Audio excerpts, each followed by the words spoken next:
Friends, तो आज हम स्टार्ट कर रहे हैं क्लास 12th बायोलॉजी का one of the most important chapter molecular basis of inheritance. Most important क्यों बोला है मैंने, क्योंकि इसकी वेटेज हर लेवल के ऊपर आपको दिखेगी। CUT UG देंगे आपको तब भी इस चैप्टर में से क्वेश्चंस आएंगे, PG देंगे तब भी देंगे, PhD एंट्रेंस एग्जाम देंगे, नेट देंगे, गेट देंगे, जो भी एग्ज़ाम देते हैं तो इस चैप्टर से क्वेश्चन हमें हमेशा मिलता है, इसलिए इसका बेसिक क्लियर होना बहुत ज़रूरी है। तो सबसे पहले तो हम चैप्टर के नेम का मीनिंग ही समझते हैं, molecular basis of inheritance. Inheritance का मतलब क्या होता है?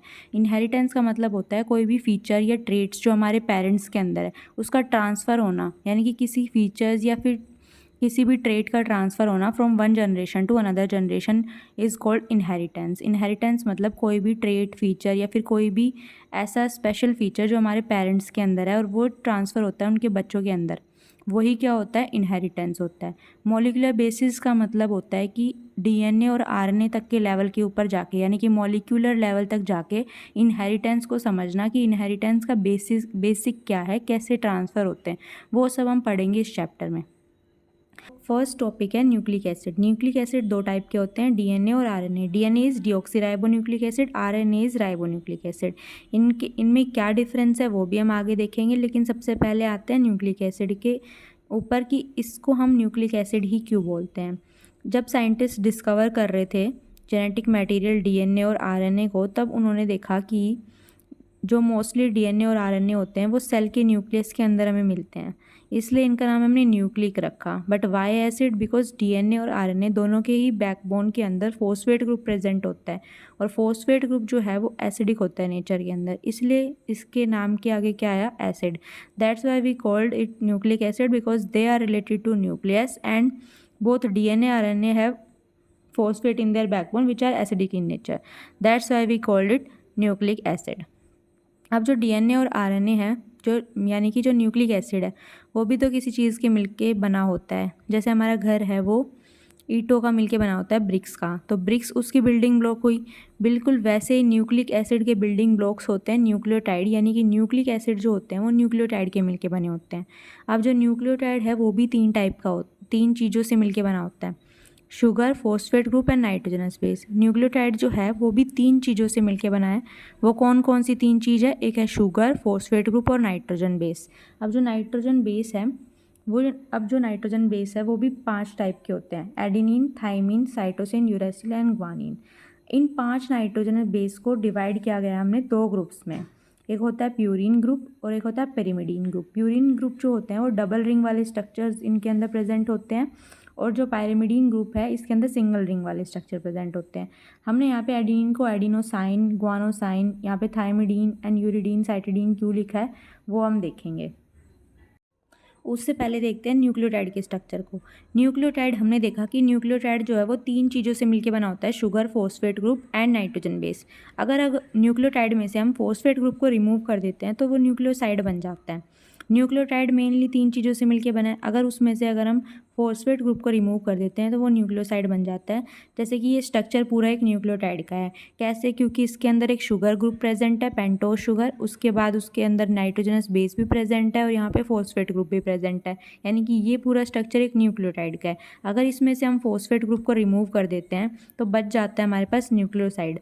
फॉस्फेट ग्रुप ऐड कर देंगे तो वापस से बन जाएगा न्यूक्लियोटाइड। तो न्यूक्लियोसाइड एंड न्यूक्लियोटाइड में क्या डिफरेंस है वो आपको इससे समझ आ गया होगा।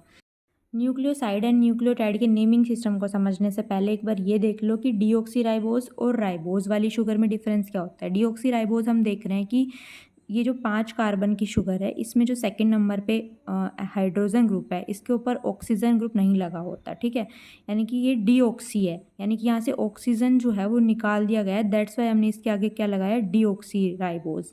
एंड यहाँ पे है ये पूरा राइबोज ग्रुप का शुगर है, क्योंकि इसके सेकेंड के कार्बन के ऊपर जो हाइड्रोजन ग्रुप लगा हुआ है इसके ऊपर ऑक्सीजन प्रेजेंट है, इसलिए ये नॉर्मल राइबोज शुगर है।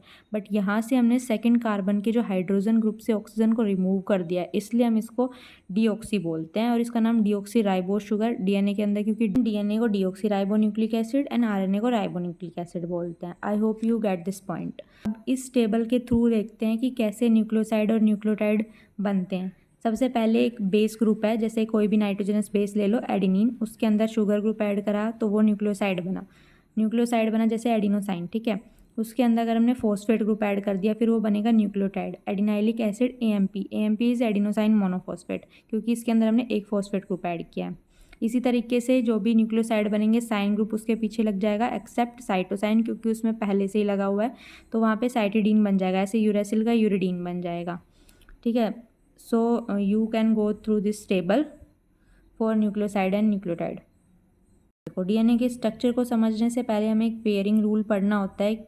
एक रूल है जिसमें बताया गया है कि जो नाइट्रोजन बेस है वो पर्टिकुलर अपने दूसरे नाइट्रोजन बेस के साथ ही बॉन्ड बनाता है। जैसे एडिनिन जो है वो थाइमिन के साथ, ग्वानिन जो है वो साइटोसिन के साथ ही पर्टिकुलर बॉन्ड बनाता है, हाइड्रोजन बॉन्ड बनाता है।